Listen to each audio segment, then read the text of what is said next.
My name is Julian, and at 36 I learned family isn't who you fund, it's who values you, in my 900,000 Austin Hilltop home.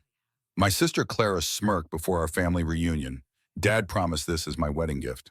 My father, Victor, laughed. You don't belong here, ignoring the $20,000 I'd paid.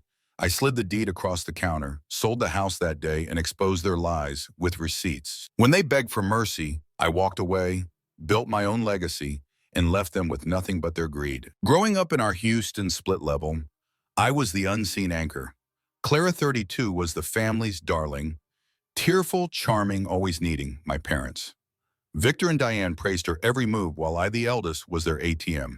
As a cybersecurity consultant, I'd built a fortune through 12-hour days, side gigs, and no weekends. I paid Clara's $45,000 student loans after she flunked art school, covered Victor's $12,000 hospital bills, and sent Diane $3,000 for emergencies that became her spa days. Thanks were rare, demands were constant. I never complained, wiring $1,500 for Clara's car repair or $2,000 for Victor's tax mix-up.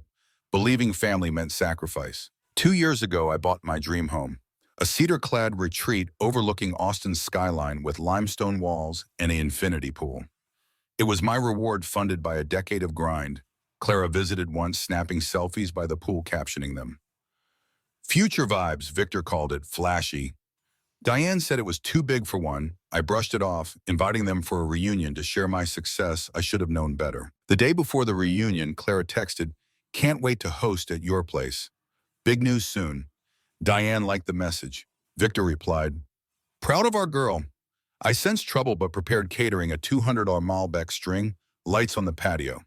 At 3:15 p.m. they arrived early, gate code beeping. Clara, in silk, kicked off her sandals, pacing like she was measuring for curtains. "Dad promised this for my wedding," she said, smirking. Victor strolled in, ignoring me, and added, "You paid Julian, but this isn't yours." Diane hovered silent, clutching her purse. My hand tightened on the Malbec, my pulse loud. They stood in my kitchen, my marble island, my walnut cabinets, claiming what I'd bled for. I didn't speak. I walked to my office, unlocked a drawer, and pulled out a manila folder. With the deed, my name in bold, I set it on the island. Victor squinted. Clara scoffed. "What's this?" I tapped my phone, sending a pre-drafted text to the family chat. "Sold. Escrow closed at noon." Clara's face collapsed. "You're bluffing," she spat, eyes darting to the deed. Victor grabbed it, jaw tight. Diane whispered, "Julian, why I said you claim my home?" I took it back. The sale was real, $950,000, signed yesterday, with my realtor Maya, to a tech couple moving from Seattle. I'd planned it months ago, sensing their greed. But this wasn't just about the house. It was about years of being their wallet. Clara's $8,000 emergency trips to Tulum, Victor's $5,000 investment that bought his golf clubs, Diane's $4,000 charity gala tickets. I'd saved every Venmo, every text. "Just this once, Julian." None were repaid. Their lies started small. Clara posted my home on Instagram, manifesting my forever. Victor told neighbors it was Clara's inheritance. Diane shared a Zillow link of my address in the family chat, captioned, "Clara's future." I confronted Clara. She laughed. "You're too attached to things." Then came her GoFundMe. "Help us secure our family estate." It raised $18,000, calling me a caretaker.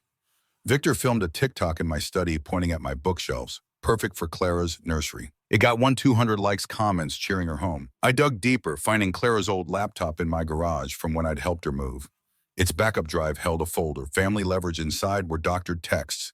Me threatening to cut her off, it stitched voicemails in my voice, "You're worthless." Timestamps showed edits when I was in Tokyo for work. She'd built a smear campaign ready to paint me as the villain.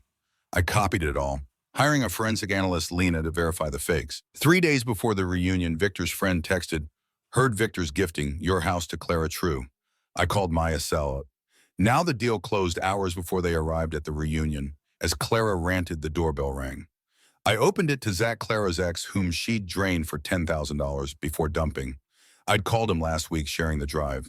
He carried a binder, face cold. "Time they saw Clara," he said. Clara paled. "Zach, leave." He opened the binder, verified screenshots. Clara's text to his sister. "Julian's rich, he'll pay." A fake email from me disowning her. Dated when I was offline in Iceland. I played a clean voicemail. Clara's real voice. I cry. "Julian caves, easy." Victor's hands shook. Diane gasped. I slid a white envelope across a sale agreement, signed done. Clara screamed, "You can't." I said I did. My grandfather Arthur's arrived next uninvited since Victor cut him off for calling Clara spoiled. He eyed the binder, then Victor. "You raised a thief, son. Julian's the only one with honor." Victor shouted, "This is my house," Arthur snapped. "It was his. You stole his heart first. I faced them. You called me a guest in my life. I'm done funding." "Your lies." I walked out, Arthur behind saying, "You're my heir now." I checked into a downtown Austin hotel, cedar-scented with a balcony over Lady Bird Lake. My phone lit up 62 missed calls, 25 voicemails, Diane's email. "You've destroyed us." I posted online. "When your family steals your home, screenshots, bank records." Clara's Drive. It hit 6 million views. No more ATMs trended. Clara deleted her Instagram. Victor's post. "Family is trust," got 8 likes. Diane's voicemail. "We're ruined, satisfied." I didn't reply. Clara tried my card for a $5,000 loan. Denied accounts frozen. Victor called my clients, claiming I was unstable. One Priya laughed Julian's gold. "You're the fraud." She signed a $4 million contract. I sent Clara a bill. 37,892 to no reply. Victor's defamation suit crumbled when Lena filed fraud charges citing his $7,000 boat repair on my card. Diane sent Bible verses. I blocked her routing contact through Lena. I launched Rooted Truth, a nonprofit for financial abuse survivors, with 100,000 announced in an Austin Chronicle feature from Stone. Home to social good. Clara's new fiancé DM'd. "You're vicious." I sent Clara's texts. "Julian pays if I pout." He left her a package, arrived a photo of me. 10 fixing a fence, Diane's note. "We lost you." I kept it for that boy, not her. I moved to a Portland penthouse, oak floors. No shadows. My mailbox reads, "No strings attached." I cycle with Lena. Fun Rooted Truth and consult globally. A mural rose near Victor's office, Julian. Never a placeholder. It trended. Clara's profile vanished. Diane's "Forgive Us" texts hit spam. At a lakefront wedding, I smiled whole. My home smells of sage and steel. I chase horizons, build empires, live for me. Family isn't who takes, it's who stays. I've built that, and they're not invited.